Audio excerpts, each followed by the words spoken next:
Welcome to Answer Us Back, where we deal with your feedback and responses to Answer Me This episodes, new and old. It's always surprising to discover what the topics are that will spur you on to write in with follow-ups, because it's not always the predictable things. You know, we can spend half an hour talking about our deep inner torment, and instead you're like, you mentioned a drawing pin. We call it a thumbtack.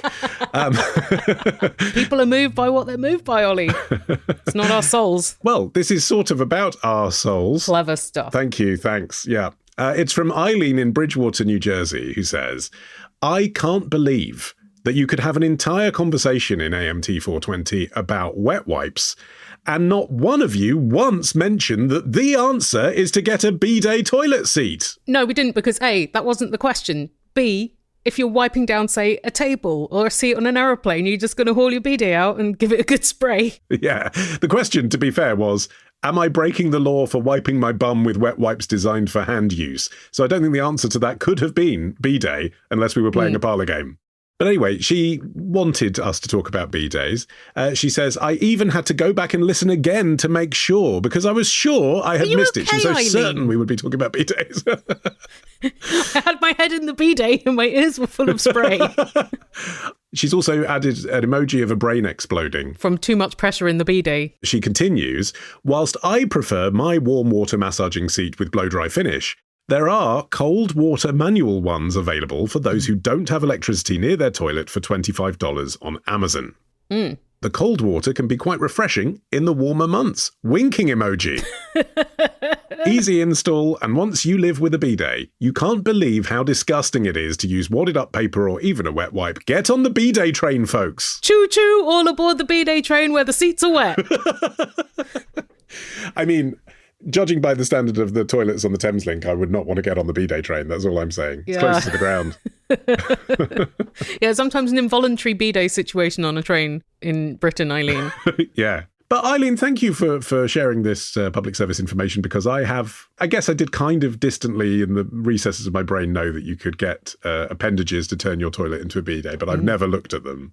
And I enjoyed that 5 minutes on Amazon, looking at the reviews and the different versions.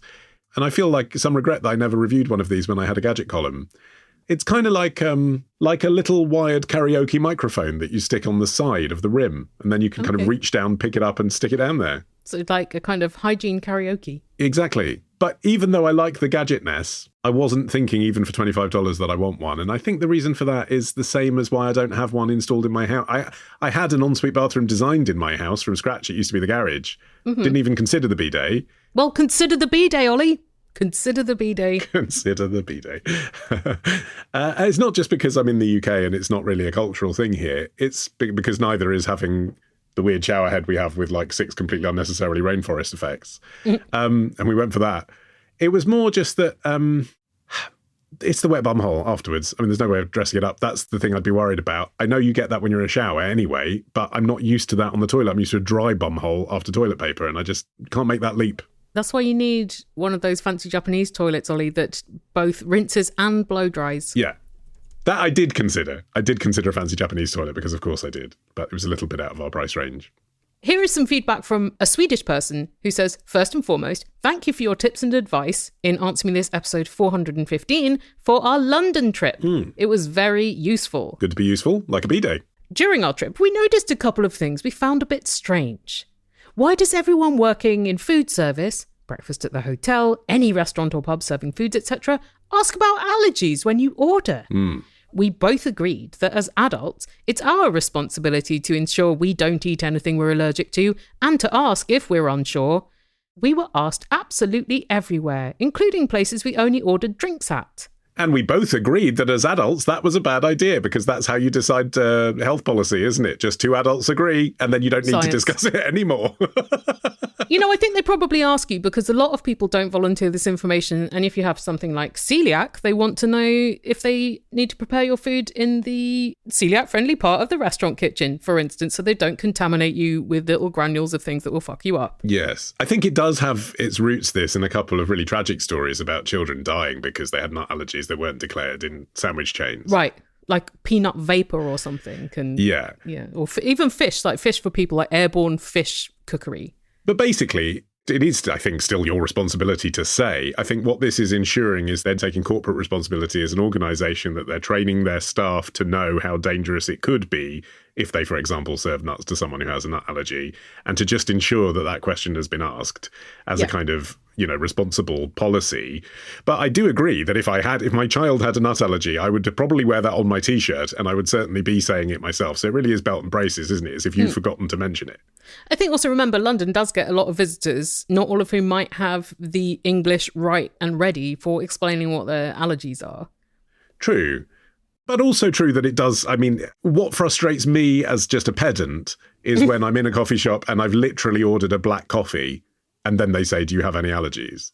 And I'm like, I've asked for a one ingredient thing. If I was allergic to coffee, I wouldn't have ordered the coffee. Like, what is the thing that you're worried about? I suppose it's that, this is an environment where we prepare other things that might include the thing that you're allergic to. Exactly. But they've even done it when they've passed me a bottle of iced coffee. And then it's just like, this is a pre-prepared packaged product. They don't ask me in Sainsbury's whether I'm allergic to it. I mean, at some point, it does get a bit silly to be asked, but I suppose it's just better to ask than not ask and risk the attendant issues, isn't it? It's also just routine. Like, if you're in that kind of job, I don't think you're paid enough to do a bespoke approach to absolutely everyone. It is just easier to be like, okay, I hand them something. This is what I asked before I hand them. Yes, like, exactly. There's a pattern. Yeah. But although this may not have come to Sweden yet, a Swedish person, I can attest, having recently returned from my holidays in Montana and Wyoming, that it has reached there. I don't think if you'd have stayed 10 years ago, in some of the places that I've stayed on my holiday, I was staying in ranches with no restaurant for 100 miles and walls covered in taxidermy. There's a lot of taxidermy in those parts of the world. You It's cannot phenomenal. escape taxidermy in Wyoming, seriously. If you are allergic to antlers, you are shit out of luck. It's like being haunted by the deaths of 1 million elk. But anyway, in those places, they were asking me, do I have allergies? So it's definitely becoming widespread across the Western world, and I would anticipate it would come to Sweden soon. Maybe people in Sweden don't have allergies. Maybe they give you that therapy through ABBA. That's probably it. That explains so much. A Swedish person also has another thing they found peculiar, worthy of comment. The same Swedish person. The not same just Swedish person. The person calling themselves a Swedish person. They are calling themselves a Swedish person, and therefore I will too. A Swedish person's curiosity is piqued by this, Ollie. The London buses were advertising fruit. They mean, like, not the buses were going around going, fruit today, fruit today. London buses have posters on the sides. I saw both advertisements for apple and banana many, many moons ago when I was living in the UK. I do remember that the buses advertised milk, which I, as a Swede, found very strange. But advertising fruit is certainly the next level, in my opinion. So what's going on with that? Well, I suppose those many, many moons ago when you were living in the UK must be more than 10 moons ago, because about a decade ago, Chiquita Bananas started doing this. It's not just an advert. It's not a poster. They've wrapped the whole bus to make it bright yellow in the colour of Chiquita Bananas. Fun. It's actually quite cool, yeah. The World Avocado Organisation then chipped in and said, we want that too. So they've done an avocado one, and now red pop apples as well.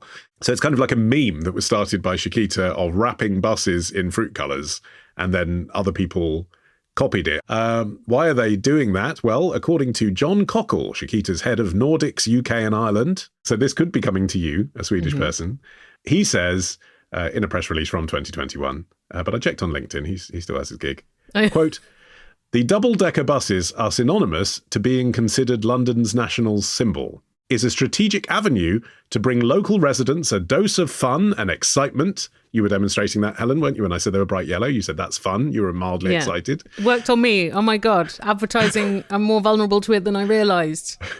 In their everyday city lives. Hey, we've got a banana bus. We've got a Bidet train. All aboard the banana bus. Bidets are free.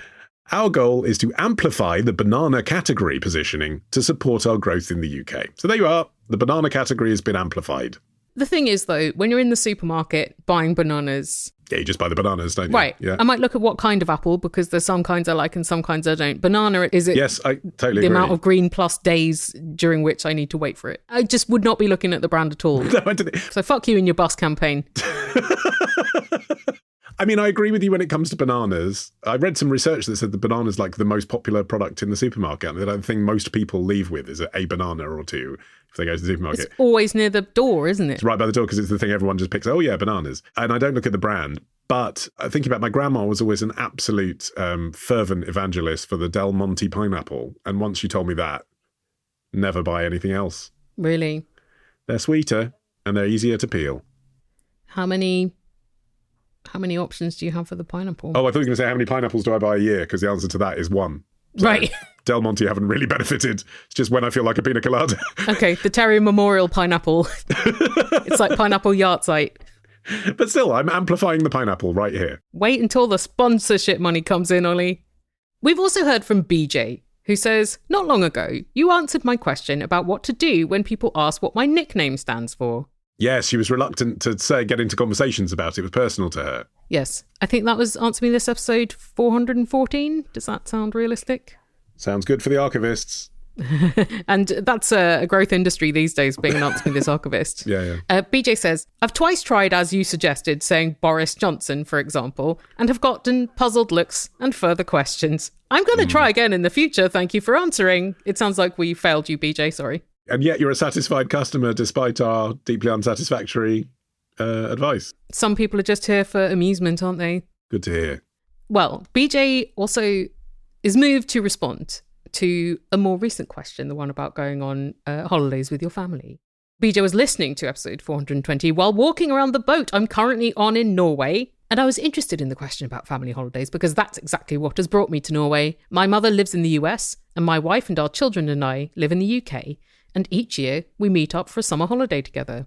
Mm-hmm. We have discovered that it's challenging to spend time together in her city, where we get dragged around visiting lots of people we don't really know and don't have a great desire to hang out with. And equally challenging, but in a different way, having her over to visit us, where she nosily explores our house and needs constant entertaining. So for the past few years, we've gone for neutral territory. I plan activities that are engaging and keep us all busy. My mother wouldn't have the confidence to travel on her own, so we support her. Meanwhile, she has much more money than we do, so she pays for much of the trip. Yes, I mentioned this, didn't I? My mum paid 50% of the Airbnb in Ibiza that me, her and my 2 children took 3 rooms out of. So great. Win. Get it. Yeah. Why not? She gives me the budget, tells me where she might like to go, and I organise it all. She delights in spending time with her grandchildren, and they get a chance to get to know her outside of their regular video calls. I insist on separate hotel rooms, and we also take time apart and make sure we do our own thing, because otherwise it gets way too claustrophobic and annoying. I mean, the thing about this is you can never truly know, even with your own family, what's going on inside their minds when they're frustrated with you as an individual. And I'm fascinated to know if there's like a flip side version of this email written by BJ's mum, where she'd be like, my daughter is insisting on organising events to quote-unquote entertain me while she foists her irritating grandchildren on me, thinking that I'm delighting in meeting them, and then insists that I pay for half of the holiday. This is going well from your perspective, but who knows? Is your mum enjoying it? Well, BJ's mum, get in touch. We'll ration on this shit. Let's stir it up. BJ says, furthermore, I keep a journal so I can write down all the annoyances about my mother and our time together rather than exploding at her. What a pragmatic solution. I hope she never finds that journal. Yeah, that's great. Yes, don't leave it lying around. No more free trips for you. And to bring it back to my name, BJ says, my mother has been going around the cruise ship telling random people, that's my daughter BJ, but her real name is X. So I haven't been able to deploy your tips on this holiday. Okay, but you probably don't want to go around a Norwegian cruise line pretending to be Boris Johnson because they will make you do a book reading. I don't know. Is he that big on the Norwegian cruise circuit? He'd be a good guest on. I mean, come on. Whatever you think of him politically or how he was as a prime minister, he would be an entertaining book reading. I would not want to be trapped on a fucking boat with him, no matter how big. Sarah from Plumpton in East Sussex. Sussex. She lives in East Sussex. Yeah. She loves it there. Says, in our family, we love to travel and keep track of how many countries we've visited. Fun. However, we can't agree what actually counts as visited. Mm-hmm. What about flight layovers where you don't leave the airport? No, does not count. Wow, that's decisive. Yep, that's international territory. It's not real. Yep. Okay, but what about, as she says, when you transfer from the airport to the hotel and that crosses the border of another country?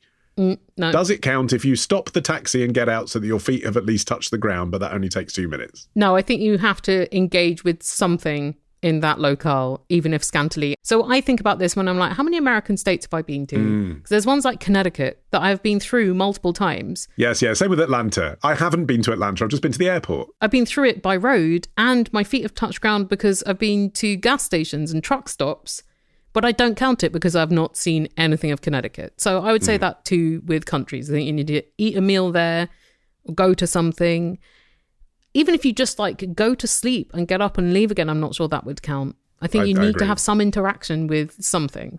Yeah, it's like if you went on holiday to Australia and you had a stop off in Dubai and then someone asked you 3 weeks later, where have you been on holiday? You'd say Australia. You wouldn't say, well, we went to Dubai and Australia, because you didn't. Yeah. In fact, that very thing has happened to me. I did have to spend the night in an airport hotel in Dubai, but the airport hotel is technically outside of the airport. It's a very inconvenient bus ride around a building site. But I don't count myself as having been to Dubai. I've been to Dubai airport.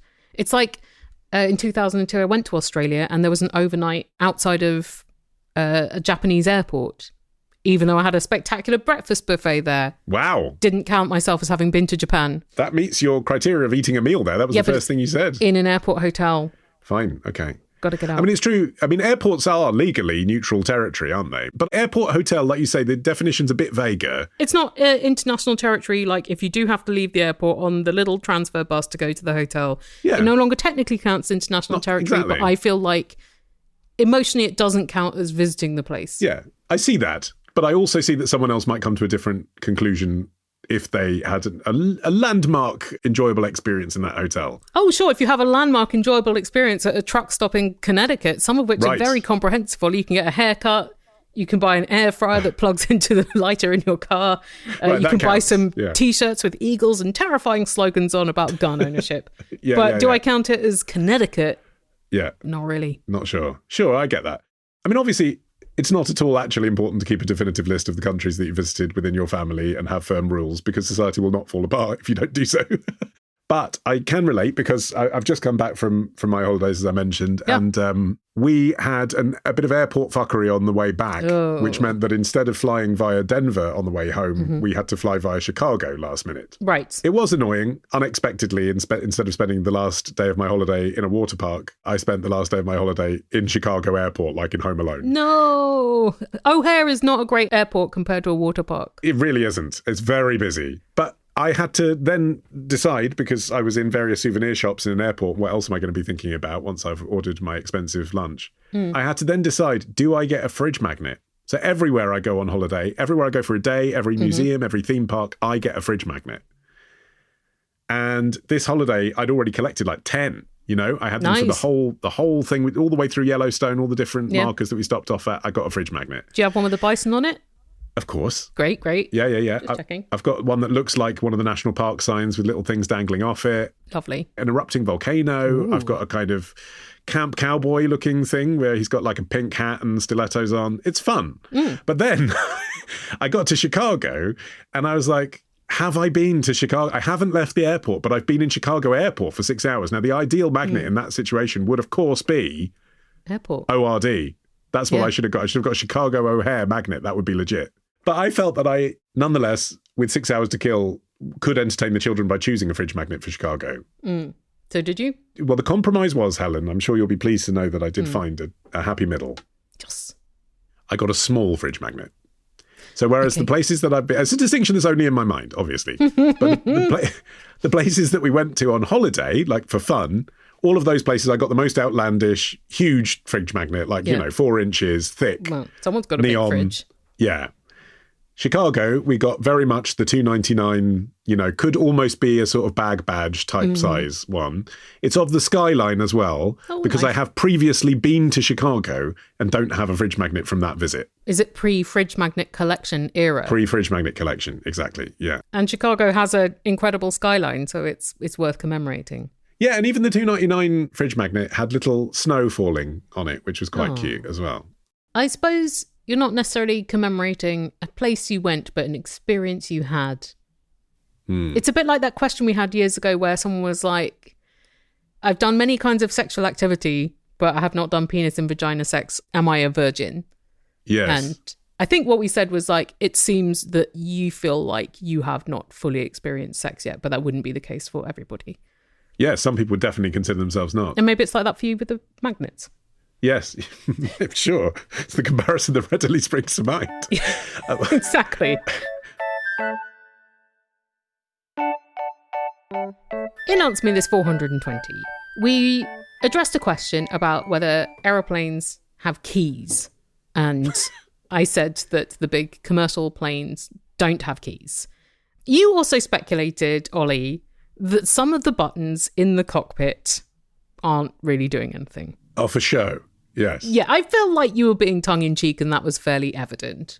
I can testify that I was being tongue-in-cheek. It was an amusing idea that occurred to me that I decided to deliver in a way in that moment as if I genuinely had conviction that it was the case, but I was certainly open to being told that it wasn't. He's such a good actor. People don't know because your acting career was like when you were younger. Sure. But you still got the goods. Rich in Oxford has been in touch. Rich is an airline captain. No less than 4 airline captains got in touch with corrections on this. I do think we have someone of every kind of job in our audience. Yeah.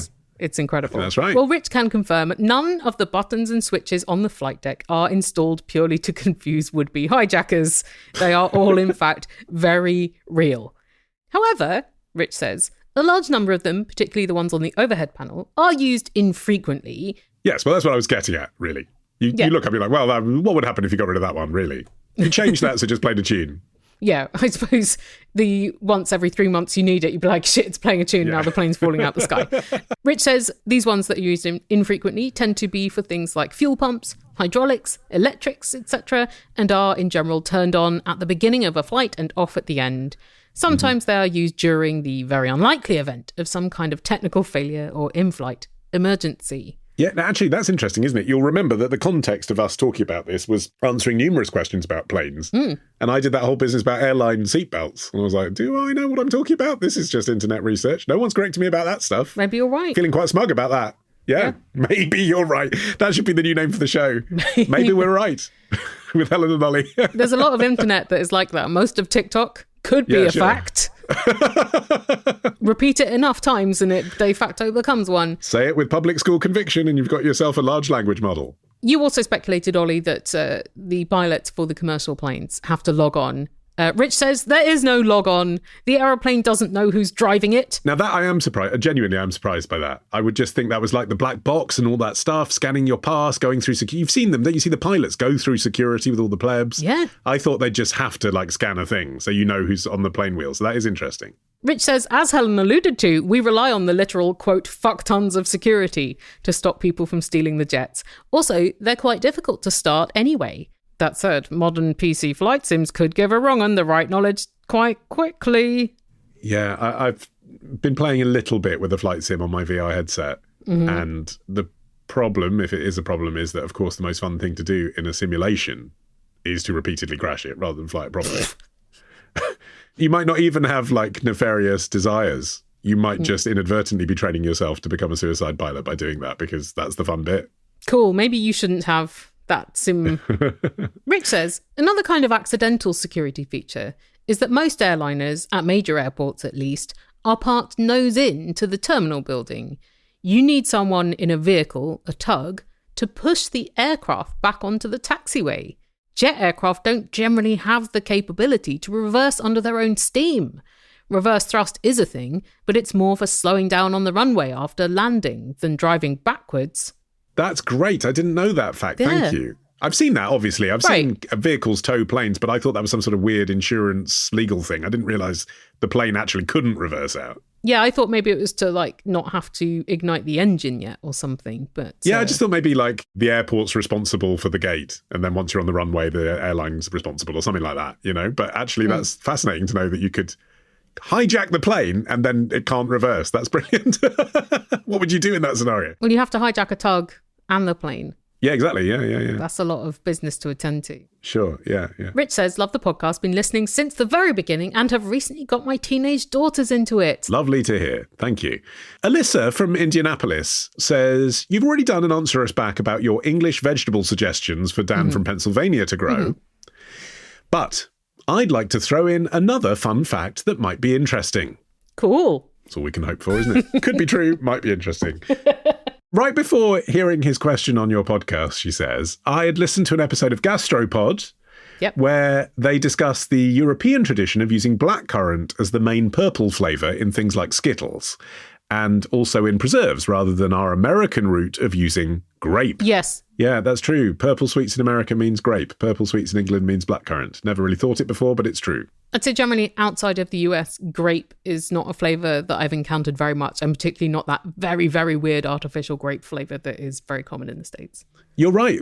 Before US sweets became widely available in Europe at marked up prices in places that are clearly fronts for drug dealing, I used to fetishize that grape flavour as emblematic of American sweets because it was so unusual, like the Jolly Rancher grape. Yeah. Like when you have one, you'd be like, ooh, American sweets. Because we just don't have it. You're right. It's just not in our... And Smucker's jam, which actually is disgusting. Yeah. Or that Welch's grape jelly. Anyway, Alyssa continues. This is from what she heard in Gastropod. It turns out that blackcurrants were banned from being grown in the US after they were shown to carry a disease that attacks the American white pine, which was important to early settlers for use in furniture. I guess you can't sit on a blackcurrant for very long. But as I discovered, she says, during our travels in Europe this summer, blackcurrant is actually a much better flavour than grape. Well, I think it's a bit less mutated in the form you find it in European blackcurrant flavoured things. I personally still don't like it very much, but maybe because it reminds me of cough lozenges. Yeah. And it is more, even in that artificial rendering, as you say, it's probably got more connection to real blackcurrant juice than grape flavour does to grape juice. I think so. Yeah. A little more tart. It is more tart. That's it. It's slightly more sophisticated. It's not better. It's just more nuanced, isn't it? It's a bit more grown up. Maybe it lends itself more to reproduction than grape, because often grape, the flavour can get lost in the sheer sugar. Well, Alyssa says apparently it's no longer banned from being grown in the US because the Canadians took the time to develop a blackcurrant bush that doesn't carry the disease. Generous. So it's a niche form of produce that Dan from Pennsylvania could grow for Americans. Not quickly, she says, because it's a bush. And he wouldn't have much competition from other farms. I guess not. Why not? Yeah, introduce it. They love huckleberry where I was. Got huckleberry everything. Oh, lovely.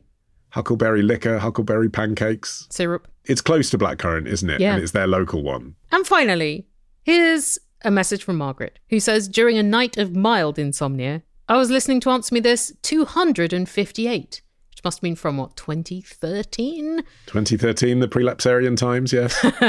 During which Ollie mentions a houseplant given to one of his grandmothers by his other grandmother decades ago. Yeah, the family tree. Is this plant still alive? And is it at Ollie's house? The nation is crying out for an update on this, Margaret, so thank you for asking. Yeah. So just to recap, when I talked about my family tree back in 2013... The literal tree. The literal aloe vera plant, actually, is what it is. But family aloe vera obviously doesn't give you the pun. At that point, my maternal grandmother, Terry, star of Answer Me This 200, was still with us. So she had the mother plant. She had the original plant that had been, just to recap the story, given to her by my paternal grandmother because she was a customer of her shop. Right. So the cool story is, basically before my parents had even dated, before they were at all related to each other as in-laws, my maternal grandmother received a gift of this plant from my paternal grandmother. So the plant predates the union of Karen and Stanley. That's incredible. And also, they met at the butcher shop with my dad serving behind the counter and my mum flirting, despite being married to someone else. So that is a symbolic tree for my family. And my grandma always used to tell me that story. And I suppose in 2013, when I related it on the podcast, that's what I would have said. But since then, Grandma Terry has died. So what I'd had in the past were clippings of it that I always managed to kill.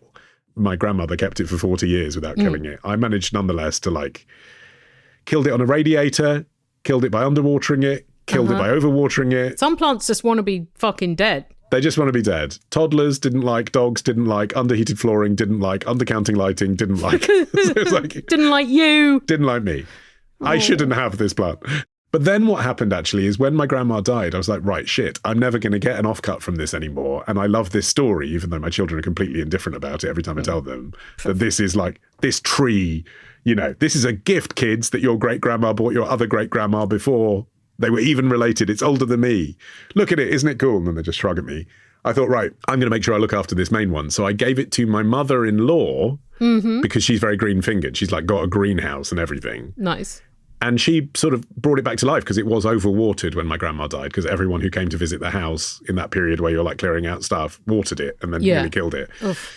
So Anne, my mother-in-law, really brought it back to life, nursed it back to life. This is quite sentimental and beautiful. Took cuttings from it and gave it to all of my wife's extended family. So like her 2 sisters now have the same plant in their house. Aww. So it's not only now representative of my family, but also like the family that I've created. That's sweet. It is nice. So like extended in-laws all have this cuttings, but nonetheless the original plant. I do have the mother plant. I have Terry's plant, the plant that was given by my grandma to my grandma in 1977. I have it in my kitchen. A lot of responsibility, keeping it alive. Yeah. I'm glad you're no longer the only person in charge of letting this thing live. Well, so yeah, exactly. When it looks like it needs to go back into a hospice, it goes back to Anne for a bit, and then it comes back having been rejuvenated. What a role in life. Good for her. Yeah. But no, it's doing all right. Thank you for asking. That was a much more extraordinary answer than I anticipated to this question. Yeah. I mean, I suppose when someone asks, do you still have a plant? Yes or no? You might not expect anything whelming. Well, thank you very much for joining us for this collection of your feedback, and do supply more. I'm always interested to see what thoughts our show provokes in your minds. Indeed. We have a new episode out next Thursday, if you're listening on the week of release. 27th of August, 27th, there we go. 2026.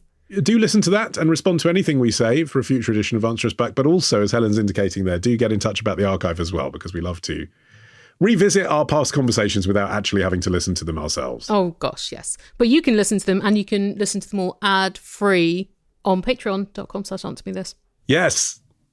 Do support us. I was on holiday stumbling across an article in American Magazine about the US's top 10 podcasters and what they earn. Oh, fuck me. And Jesus, I no longer feel bad about asking for money from our listeners. No. And yet, there's some of them, Will Arnett, who's still doing Reese's Pieces ads. Right. Like, that guy's made like $100 million just from doing a podcast where he turns up not having done any work. Yeah, if you're funding any of America's top 10 podcasters, stop pledging to them and give it to us instead. Yeah, Joe Rogan's doing all right. He's fine. He's got money. Patreon.com/answermethis. And also contribute your questions for future episodes of Answer Me This. And our contact details are on our website, answermethispodcast.com. So, that's it. Don't look at me. You're right. You are correct. That is it. Yeah. Let's power off the machine like a pilot doesn't. Bye. Bye.